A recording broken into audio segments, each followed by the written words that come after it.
losing for him was already bad, and losing against me was really the worst thing he could have. For him, be second, he was the first of the losers. He just hated that. It was nothing for him but winning. He just wanted to psych his opposition, that they all think that Senna was in front of them. He had to be quickest all the time. Ayrton would enter a corner faster than he'd ever been before and trust that something inside Ayrton Senna would help get him and the car around the corner. And that's an act of trust or faith or whatever you want to call it. He prepared his chance, but when it was there, he took it. And when you want to correct it, no way. That was a crash, you know. So in the end of the day, when you saw the yellow helmet, you know you're in troubles. I always thought that he was just too intense about winning, and he actually believed that he had a God-given right to win.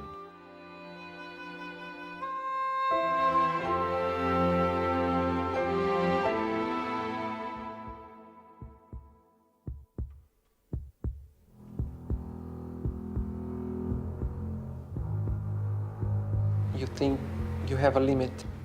As soon as you touch this limit, something happens and you suddenly can go a little bit further.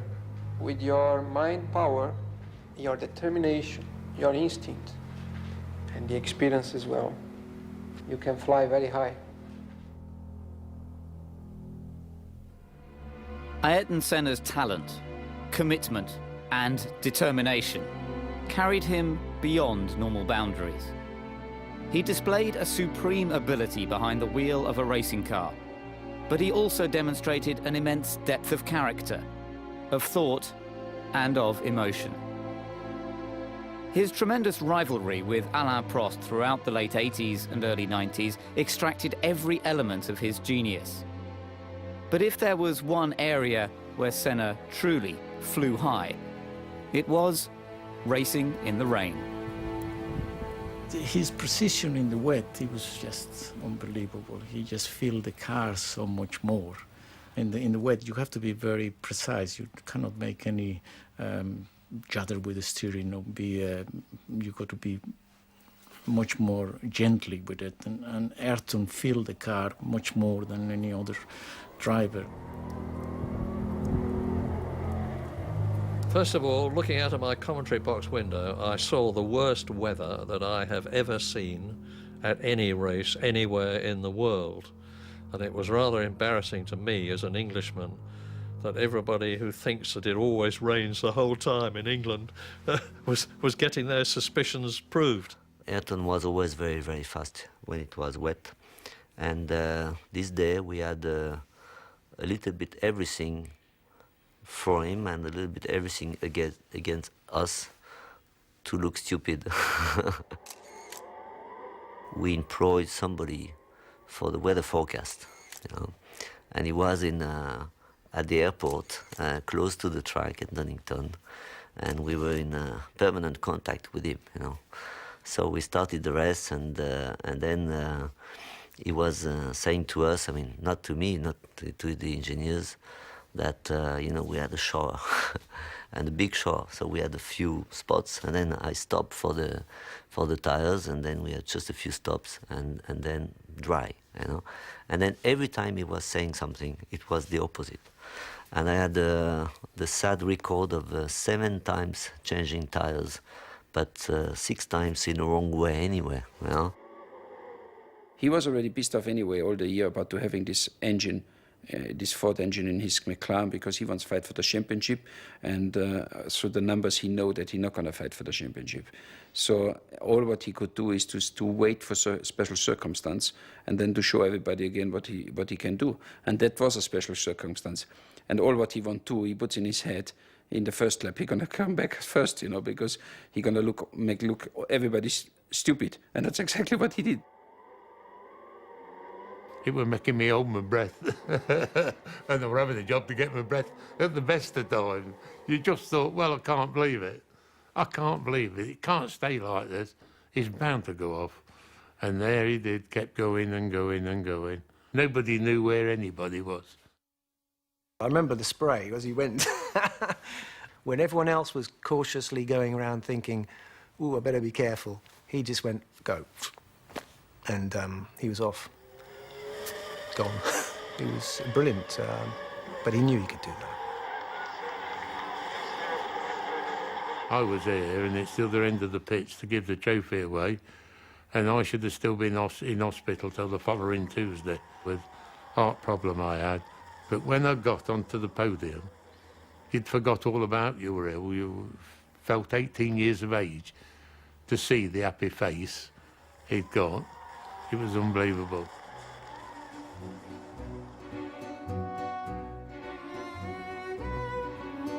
His roots were firmly grounded in the sprawling steel-making city of São Paulo, the industrial heartland of Brazil. Here, amid the energy and bustle of South American commerce, Ayrton developed his talents on the kart track at Interlagos and began a collection of trophies that would become greatly cherished by his close-knit family. O Ayrton sempre foi uma pessoa extremamente determinada. Ele sabia exatamente o que ele queria e ele ia atrás daquilo até conseguir. Ele era extremamente persistente. Quando ele era pequeno, a gente chamava ele de teimoso, porque ele ia assim até o fim, aonde ele queria chegar. De criança, eu lembro muito a época que ele corria, que ele treinava de kart, da época que ele, inclusive, foi viajar para fora, e nas vezes que ele fez para fora para correr em campeonatos de kart, eram viagens rápidas, mas que sempre tinha uma expectativa muito grande de que resultado que ele ia obter, e sempre teve, cada ano ele tinha resultados muito positivos. Então as minhas recordações são muito ligadas a isso, porque a vida dele era muito, muito ligada ao automobilismo. Desde que eu nasci, desde que eu me lembro, ele já andava de kart quando eu nasci. Before long, kart racers in Brazil and all around the world became all too aware of the driver in the yellow helmet. O Ayrton, eu conheci ele quando ele era um garoto de kart, ele era piloto de kart. Mas na época eu já pintava para o Emerson Fittipaldi, que era bicampeão mundial de Fórmula 1, para o Nelson Piquet, que já estava na Fórmula 1, então ele queria criar a sua identidade também.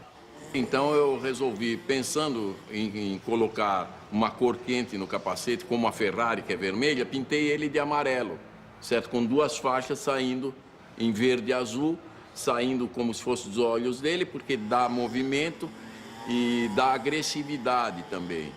Então assim foi feito e foi composto as cores do país, em verde, amarelo, azul e branco. Quando Ayrton retornou, ele quis adotar essa pintura, que ficou para sempre a pintura dele. Foi isso aí. I know him since long time ago, because we did 2 World Karting Championship together in Le Mans and Estoril, 78 and 79. So this goes back to the very, very old days. And he was very, very committed. He had this, this star, these eyes. He was exceptionally committed, I think, more than anybody else. A gente sempre foi uma família super unida, e quando Ayrton foi morar na Inglaterra, todos nós sentimos muito, e ele também, né, a falta, a distância. Então a gente muitas vezes ia para lá, ou quando ele podia vir, para poder ter essa proximidade maior. Ele escrevia muito. Cada corrida que ele fazia, ele escrevia detalhando cada curva, cada coisa que ele tinha feito. A gente tem essas cartas até hoje, e mesmo à distância, o contato sempre foi muito, muito próximo. Como o Ayrton, quando foi para lá, ele não sabia inglês, então ele ficava em frente da televisão, horas e horas, tentando entender o que estava se passando, procurando aprender a língua e se concentrando. Ele também não sabia cozinhar, nunca soube, e na verdade ele passou alguns anos comendo ovo frito, ovo cozido, ovo mexido, todos os tipos de ovos possíveis e imagináveis, porque era o que ele conseguia fazer. Quando o Ayrton me procurou, em 1984, em janeiro, ele tinha muita preocupação com o preparo físico, com a sua saúde, porque ele era muito magro, uma pessoa realmente fraca, e era até chamado franzino Ayrton Senna pela mídia. Nós iniciamos um trabalho, percebemos a vontade férrea que ele tinha de buscar ser mais forte, mais resistente. Era uma pessoa que tinha uma força interior muito grande, porque ele não media esforços.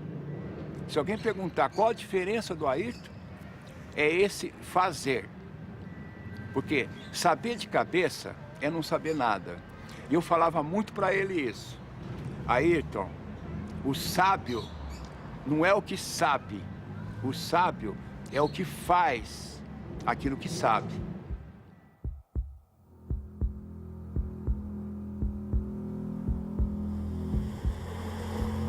It's not simply a stronger muscle or a better tonus in your muscle, but it's really the power, the strength you get, physically speaking, you know, to your body, but also to your mind. And you only really learn by doing it, I believe. Once I realized that there was something special in there, I really focused and try to learn about myself, because it's basically learning about yourself, learning about your own limitations, learning about your strengths, your qualities, and trying to make, as a whole, a smoother person.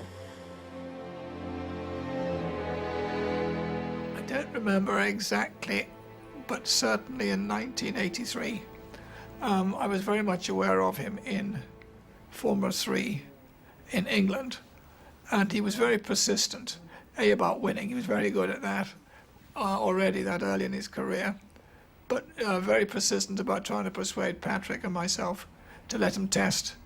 I was first driving a Grand Prix car in a Formula 1 car. That first drive came at Donington Park in England, at the wheel of the Williams FW08C, the model of car that had taken Keke Rosberg to victory in Monaco earlier the same year. Ayrton turned up, made himself comfortable in the cockpit, remembered all the instructions about what everything was for in the cockpit.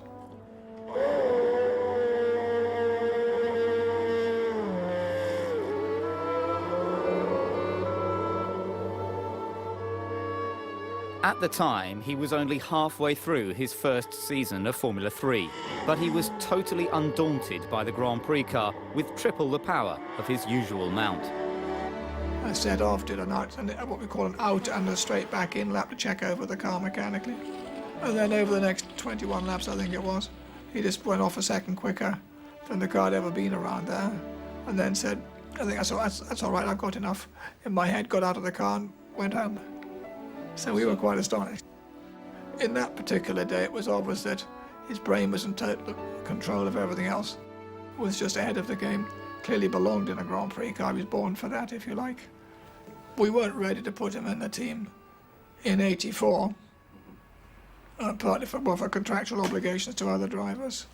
And then he went off to Lotus and then to McLaren. So it was quite a long while before we were able to offer him a seat, which was for '94. When he went to Tolman, it was fantastic to see another Brazilian driving. I mean, by instinct, I was always more of a fan of Ayrton than I had with any other Brazilian Formula One. I never had the chance to see Emerson, but I had the chance to see Nelson. With Ayrton, was different. I felt like you know, he was driving tremendously, and he was going to be a champ. I remember we had a discussion about top drivers like Nelson Piquet or whatever. And I said to Ron and even all the people, said, take the best young guy coming, you know, to get a very strong team is Ayrton. They all said to me, why you want to have Ayrton, you know? I said, yeah, why not, you know, I mean, it's thinking about the team. So having a teammate like Ayrton was very, very different to all the teammates I had, you know. And also for Formula One, it was really exceptional to have two drivers of this same caliber. When Ayrton came into Formula One, Alain Prost was the top. He was number one, and he was the one that he wanted to catch. He wanted to beat him. And when he started testing with us and racing with us, he was not interested in anybody else in the grid. You know, just Alain, what time did he do? What tires is he using? What rear wing has he got? What springs has he got? He just wanted to know what Alain was doing, and that's the one he wanted to beat. He was a man like no other man I had ever met before. He was almost a mystic. He was very, very, very intense. He was a charismatic personality. He could be absolutely charming, but there was another side to his character. He was absolutely ruthless when he was in the cockpit. And he was an intensely religious, God-fearing man.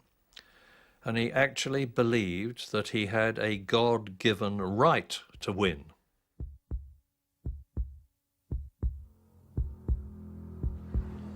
The main thing is to be yourself and not allow people to disturb you, to be different because they want you to be different. You gotta be yourself. Many times it's through a mistake, due to your own personality or your own character or interference that you get on the way, that you learn. And the main thing is to make sure you learn through your mistakes and get better.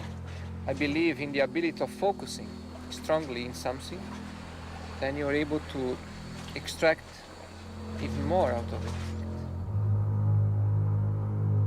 His whole life was concentration for the race or for the championship.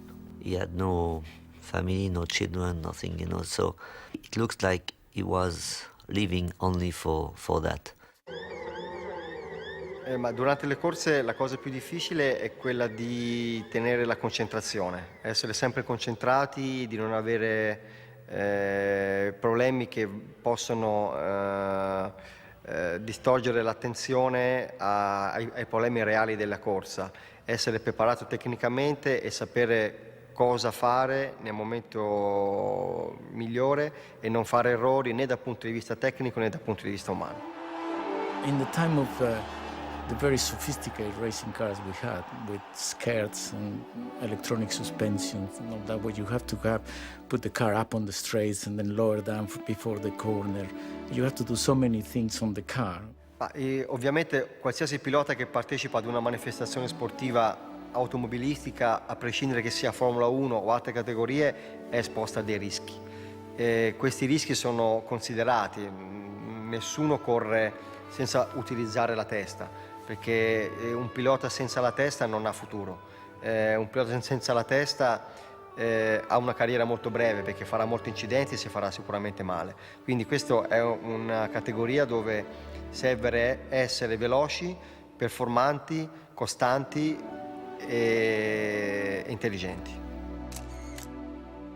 As a racing driver, one has to be in tune with your emotions, your body, your mind, your psychology, all these things. So I think Ayrton had those qualities in abundance, and he was questioning. He seemed like a driver who was constantly questioning what it was to be a racing driver.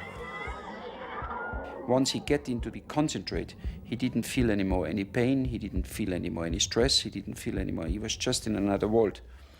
As we all been, a kind of, but his one, he was more intensive, he was a step ahead. There's a state of mind that one is raised to, where it becomes sort of transcendental, And Ayrton spoke about things to do with his concentration when he was in qualifying. He talked about a state of mind that he got into whereby he was there but not really driving the car. And these are things that speak of his level of concentration that he achieved as a racing driver. You had to do these famous qualifying laps. It was something where you was in the box, you watched still the monitor, you watched your competitors, you had to talk with your engineer, how is the wind, how is the sun, how is the asphalt temperature. And then suddenly the engineer told you, now let's go. That let's go means you had to switch a button and to say, okay, and now I have to be fully concentrate and actually getting into another vault where everything start to go in slow motion, because when you do a quick lap, you try to see everything in slow motion, to do all the fine things right. And it's a kind of a dream. Everyone who followed Formula One recognized that Senna was the master of qualifying. If you go for a corner on qualifying tyres with extra horsepower and you've never had that all weekend, how do you anticipate how fast you can go? How do we know how fast the car is capable? So Ayrton would enter a corner faster than he'd ever been before and trust that something inside Ayrton Senna would help get him and the car around the corner. And that's an act of trust or faith or whatever you want to call it. He explored his ultimate capabilities more than any driver seems to have done. The thing with him, he was such a good driver that he used to adapt to the car. When he couldn't make the car going quicker, you know, he could make quicker a wheelbar, whatever you give him in his hands, he could make it quicker, because he changed the car and he didn't get it to his liking. Then he adapted to the car. How many times you have a car that is perfect how you like it? When you have a car that is perfect, a line was unbeatable. A line process was really good when the car was suited him, but it suited him just a few times, not always. I was doing all the tests, and in winter I was not testing. I was doing all the tests for him, and to set up the car, I don't think he was the best driver, but driving mentally and getting the pole and being quick on one lap, and he was really the best, you know. So I don't think I learned very much, because it's a little bit easier to learn about the car and the way you can improve the car than the mental way, because you cannot change your mental just like this when you decide it, you know. Fórmula 1 tem uma exigência absurda. Não sei se você sabe, o piloto tem uma frequência média de 180 batimentos por minuto. É uma loucura, com picos de 220, 230. E apesar de ele estar num carro aberto, o calor é muito grande. Então a exigência do piloto é completamente diferente de qualquer esporte. É muito estressante.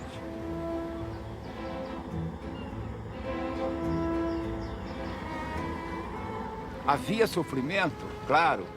Trabalhávamos a 1h da tarde, que é horário de verão, para pegar o maior calor. Porque para o Ayrton interessava, lá na Fórmula 1, quando a competição era extremamente desgastante. Quanto pior, melhor. Por quê? Porque ele estava muito mais preparado do que as outras pessoas, do que os outros pilotos, que na época não se dedicavam ao trabalho com o corpo, com a mente, com as emoções, com o espírito. Por isso, ele se tornou imbatível. Eu lembro quando começamos com a meditação, ele tinha uma dificuldade muito grande de não pensar. Tinha assim achava terrivelmente difícil fazer isso. No entanto, ele se envolveu tanto com esse processo de meditação que ele conseguiu momentos de uma profundidade mental tão eloquente que atingia níveis inigualáveis de profundidade, que ajudava muito nas tomadas de tempo, ajudava muito nos seus recordes, nas suas vitórias, porque a concentração dele era máxima devido a esse trabalho de meditação, de respiração, de relaxamento. Monaco was a special place for Senna. He shot to fame by nearly winning the race in his debut season and would go on to take victory in the Principality a record 6 times. On his first outing in a McLaren, however, Prost thought he had him on the ropes. In Monaco, where he was not very good into the weekend, was the first Thursday was ahead of him, and Saturday almost the whole day was ahead of him, until the last qualifying lap, where just like this, and he went quick, and he get the pole for just a little bit, but I could not imagine that he could come back just like this, because he was not going that well. And he said in a press conference that he went outside the car and he looked at the car, how the car was behaving on the track, and then realizing what he was doing wrong and or what was wrong, came back in the car and drove at the perfection, in a perfect lap. For me, it was very difficult to hear that, In fact, it looks like everybody needed a guy like that, He was different. I was too boring, and he was different. Once you win it, and you have got to go all the way to the end, because you commit yourself to such a level where there is no compromise. You give everything you have, everything, absolute everything. And sometimes you find even more, because it requires more if you want still to be ahead, if you want to win. The uncanny will to win that he had, I've never seen it in any other sportsman. I certainly haven't been connected to anybody that had that fear, determination to succeed and to win. It was just, like Alan Prost said, for Ayrton, he is willing to risk that little bit more than any one of us will do. And maybe, for him, be second, he was the first of the losers. He just hated that. It was nothing for him but winning. Losing for him was already bad, and losing against me was really the worst thing he could have. And that's why his whole motivation was to beat me. I can remember we went to the Bercy karting event, and he was there watching on the big screen Alan Prost driving in the kart. And he never took his eyes off that. And he watched Alan Prost driving a go-kart. He knew that to be world champion, he had to beat a line, because he was number one at the time. I remember one race, and I think it was the Belgium Grand Prix. Ayrton always used to try so hard in qualifying that after qualifying, before he took his overalls, he sit in the corner of the track and he just gets all his adrenaline back. Alain and I were looking at the times, and Alain could say, I just can't believe how he could be so quick. Where is he beating me? Anywhere else, but here, I always quick here, how he can be. And then as I look at Ayrton was sitting up in front, and he looked at me and he winked an eye. And I thought that he just felt so satisfied I have beat the line, and he had recognized that I'm quicker than him. And it was so, for him, that was kind of a stage in his career. And he thought, well, I can now begin to think of being world champion. When Ayrton came along in his footsteps, his approach was in many ways similar. It was cerebral. That means he used his head at all times. But he did so with more dash and determination than you ever saw in Alain. Alain had plenty of determination. He never exposed it. Ayrton, it was all about drive and courage and let's go for it. We'll just leave the rest to me when he was in the car. Formula One drive, all sportsmen are gigantically competitive. They're there to win. And you've got two very different people in Alain Prost, the professor, who was quiet, very quiet. He always spoke very quietly indeed. Very, very smooth, very experienced, up against Senna from South America with a very different temperament. And so it could not have been better from a journalist's point of view or a commentator's point of view. The fact that we were fighting so hard together, we were putting the level of, the performance of the car and the team at a very high level. And if you're talking about the briefings, we were spending 3, 4, 5 hours into the briefing. It was for 2 reasons. First reason is to improve the car and the team. And the second reason is to be sure that we could not forget something that could suit us or suit me, for example, better than Ayrton, or Ayrton would think of something suit me better than Alain. At the end, it could also become a psychology. If you have a briefing, there's no way that I could go out of the briefing before Ayrton, and Ayrton could not go out of the briefing before me anyway. So we're going out together. I waited for 4.5 hours outside the motorhome while they were having this minute discussion about this and that. And then the door opened and Alain Prost came out. And he came down the steps and I said, "Alain, in God's name, what do you talk about in there for 4.5 hours?" And he said, "Oh, Murray," he said, "this and that, but I do not like to be the first to leave." The intense nature of the battle between the two McLaren teammates led to a deterioration in their personal relationship. Other teams and drivers were simply not at the same level, so Senna and Prost focused on one another, both in and out of the car. But that was part of the fight we had anyway. Everything was tough. On the track, outside the track, setting up the car, all kind of things was really just at the limit all the time. We also knew that if we were quick and fast and a winning car, that was also because of us, because of the drivers, because we were dominating, Formula One. It's not pretentious to say that. Eu acho que o Ayrton e o Alain foram pessoas que precisavam muito uma da outra, porque para eles poderem desenvolver os próprios potenciais no top, da forma mais perfeita, a competição do outro ajudou justamente a chegar nesse desenvolvimento máximo. Acho que o Ayrton não seria o que ele foi sem um Alain Prost. E vice-versa. Acho que o Alain não teria sido o que ele foi sem o Ayrton Senna. Uma vez perguntaram para o Ayrton se ele tinha inimigos.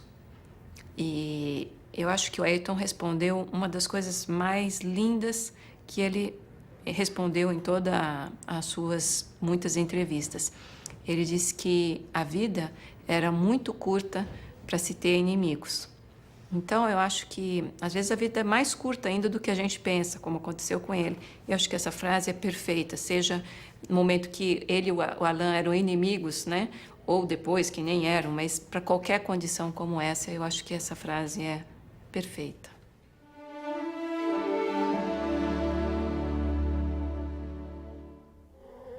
When you are under a lot of pressure, in a critical moment, in a championship or in a particular race, it's the one that can put together the combination between aggressivity and calculating things that will get the best result. And you need more than anything a very clear mind to understand exactly when is the moment to be aggressive, when is the moment to be calculated. To win a championship, you need the combination of those elements in the right doses at given moments. The lifestyle enjoyed by Ayrton was that of the rich and famous. Beautiful houses, lots of toys, and opportunities to relax. But his love of Brazil and for its people was reflected in the way they felt about him. He was idolized by the ordinary men and women in the street, and he's still idolized today. Máximo, pessoa extraordinária, maravilhosa, foi embora muito cedo. certo. Vagabundo, meu, é ele. Oh, esse pra nós aqui é o melhor do mundo. Muito legal, muita saudade dele. Faz muita falta pro esporte brasileiro. Representava muita alegria, né? Ao domingo, tinha muita emoção nas grandes corridas dele.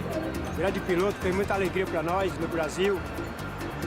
É difícil ter outro piloto igual o... Ai, que beleza!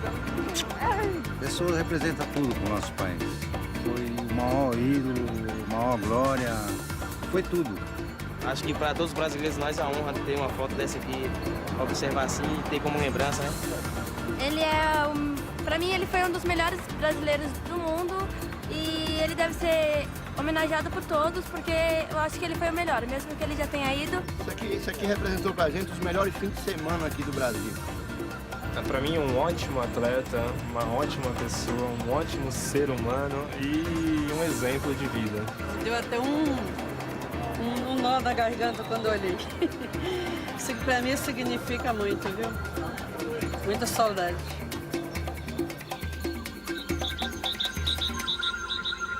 Despite the access that Ayrton had to his own slice of paradise, he was always aware that there were many Brazilians who battled not for world championships, but simply to put food on the table and keep a roof overhead. And it mattered to him more than many people knew. Ich glaube, das war das zweite Jahr, war ich in Brasilien mit ihm dann gefahren und wir sind fast durch mit diesen Favelas, man sieht Favelas. Da sieht man diese Armut, oder, auf der anderen Seite und du arbeitest mit jemandem, der mit seinem eigenen Flugzeug und der alles hat und so weiter. Sag ich, wie ist das? Hast du kein Problem? Wie geht es dir, wenn du dieses siehst, oder? Da habe ich gemerkt, jetzt sind wir auf einem anderen Punkt dieser Unterhaltung, oder? Und er hat gesagt, Josef, mich stört das total, diese Korruption, diese Schwierigkeiten, diese Leute. Ich habe wirklich eine Wut oder eine Trauer, wenn ich sehe, wie diese Leute leiden, oder? Aber ich bin noch nicht stark genug, ich bin noch nicht mächtig genug, dass ich was ändern kann, oder? Und da hat sich gezeigt, in welche Richtung dieser Mann eigentlich gehen will, oder? Dieses Rennfahren, dieses schnell zu fahren, dieses an das Limit zu gehen, ist einfach nur eine Brücke oder ein Wagen, ein Fahrzeug gewesen, um in diese Richtung, wo er hinkommen wollte, ist. Das ist auch ein Prozess von ihm selber gewesen, wahrscheinlich, oder?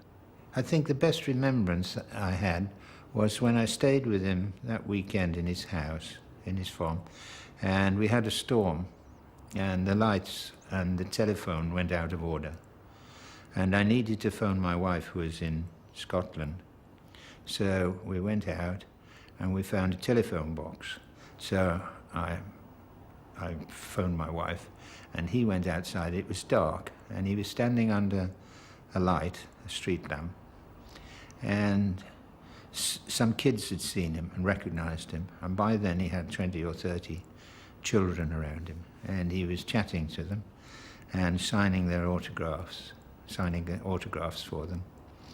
And when I came out of the telephone box, that's one of the sweetest memories I have of him, standing with the light playing on his head and shoulders and surrounded by the kids and being so nice to them.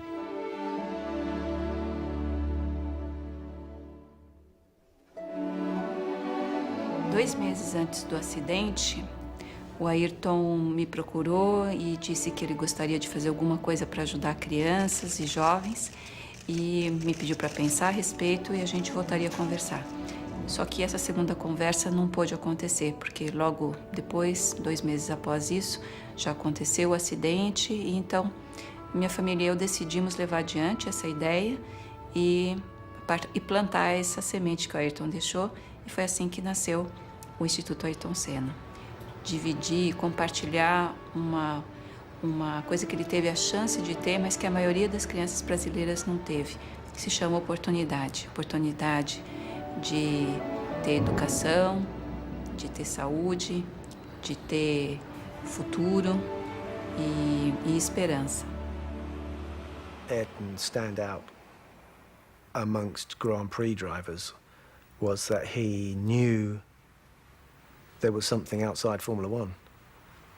And I think he made that his mission in Formula One to build himself a platform so that he could express how he felt about things to do with humanity, things to do with people.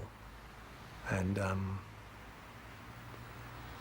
maybe his approach within Formula One was ruthless sometimes, maybe not humanitarian even, but there's no question that what he felt was a deep empathy with mankind and with the problems in the world.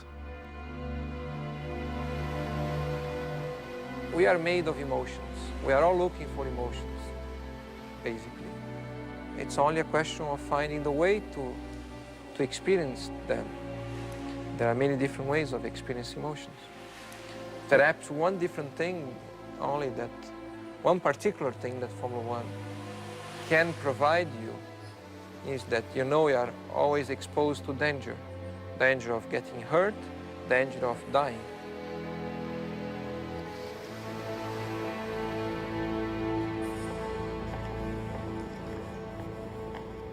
Travel was a major factor in Senna's life. To ease the strain, he acquired his own aircraft and employed the services of a private pilot. Over a period of 4.5 years, Owen Omani got to know his employer extremely well. Very often we used to go backwards and forwards to Brazil, and we'd leave São Paulo at 10:30 at night, and Ayrton would lay out the bed at the back of the aircraft, go to sleep in his pajamas, and we'd shut the door. And then first thing, 7 o'clock in the morning, I used to come back to the cabin, wake Ayrton up, and we'd be landing in England at 7:30, 8 o'clock in the morning. He'd be as fresh as a daisy, and of course we were totally shattered. My compliment to him is to say that he was big enough to be little, if you understand what I'm saying. In April 1994, Owen flew Senna to the Imola circuit for the San Marino Grand Prix.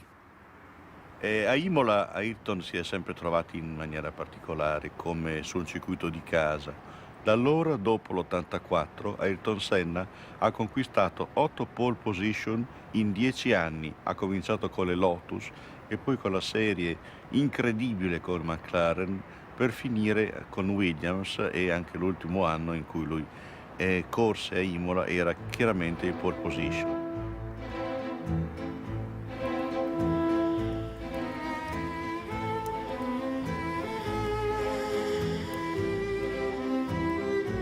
Lui era solito scendere non a Imola città, ma soggiornava a Castel San Pietro, dove c'era un albergo che gli piaceva particolarmente. Aveva la pista per l'atterraggio dell'elicottero, era particolarmente chiaro.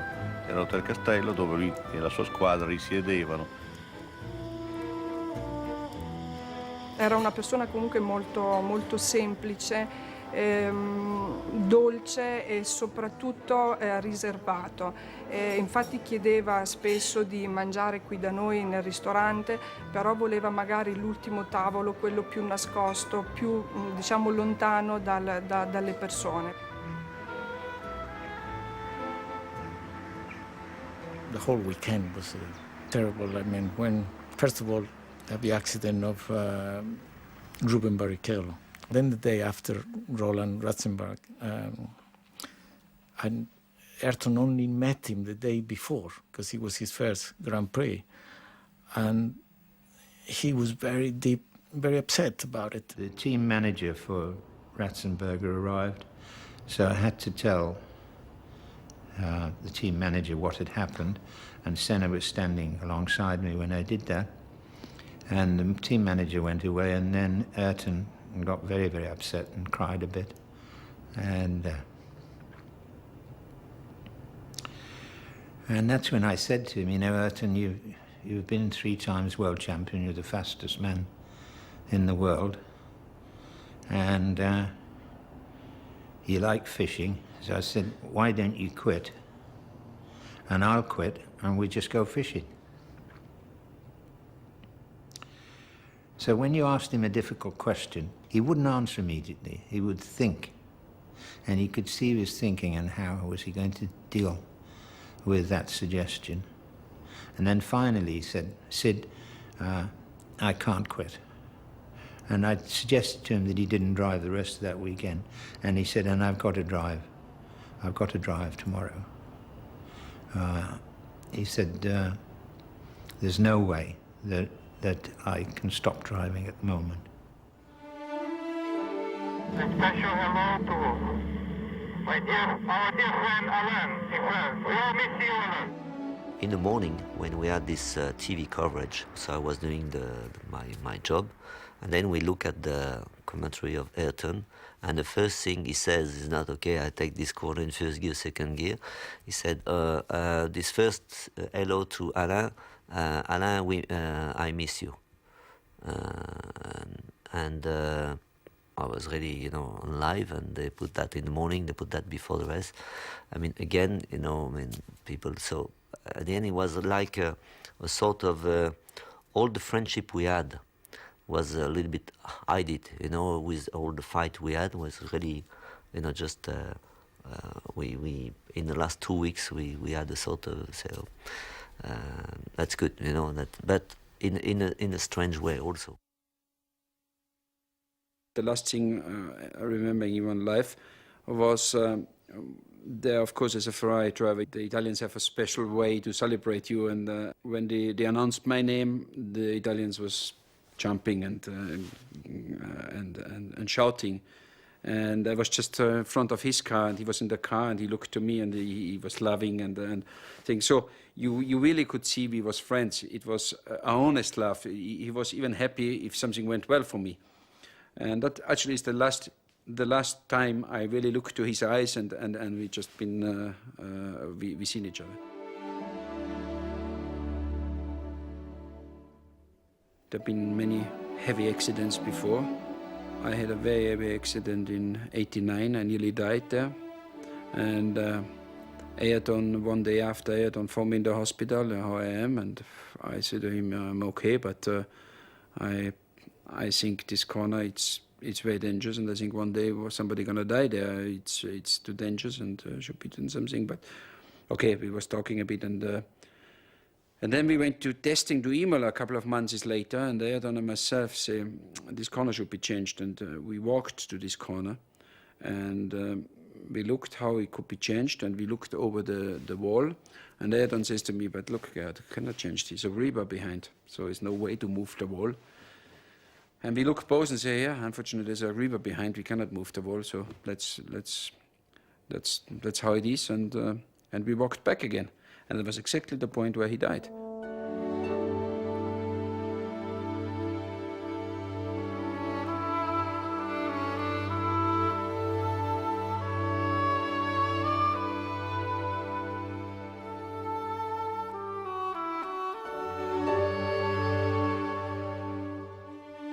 It was the worst day in the history of Formula One, because although many drivers were killed in Formula One before Ayrton Senna, none of them were as famous. None of them were respected and idolized worldwide like Senna was. And the impact of Senna's death on Formula One in particular, motor racing in general, and the world at large, was like had never happened before, has never happened since, and I pray that it never does happen again. The Imola circuit witnessed the loss of one of the true greats of Formula One, but memories of Senna will never fade, and across the world, his spirit lives on.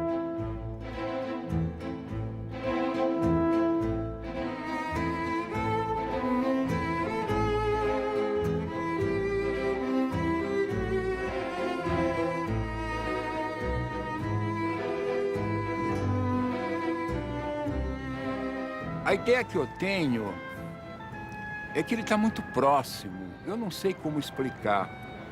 Eu sei apenas sentir. E a certeza de que ele está muito próximo, porque nós temos essa coisa com a morte, de que não devemos falar, não devemos pensar. A nossa civilização, ela renuncia à morte. Então, esses 10 anos, parece que fica mais profundo, mais intenso, porque vão surgindo coisas no nosso inconsciente, esquecidas da sua meiguice, da sua forma de ser tão simples, que era a coisa que mais me marcou, era o jeito dele, humilde, simples. Uma vez o Ayrton disse que os ricos, as pessoas ricas, não podiam continuar vivendo numa ilha cercada por um mar de miséria, que todos nós respirávamos o mesmo ar e a gente precisava dar uma oportunidade, ao menos uma oportunidade fundamental para as crianças e jovens. Então essa é uma visão que o Ayrton tinha, que eu tenho e nasceu da minha família, como uma educação de valores que respeita a pessoa do outro e pensa que é importante que todos nós possamos ter oportunidades, dar certo, respeitar as pessoas e ser responsáveis, ser corresponsáveis pelo próprio país. Nesses 10 anos de trabalho, nós estamos completando também 10 anos esse ano, nós atendemos a 3.930.000 crianças e jovens em todo o país. If I did the things I did, it's because I had, first of all, a good opportunity in life to grow properly, to live well, live healthy, learn a lot, and I was led at the key moments to the right direction, I believe.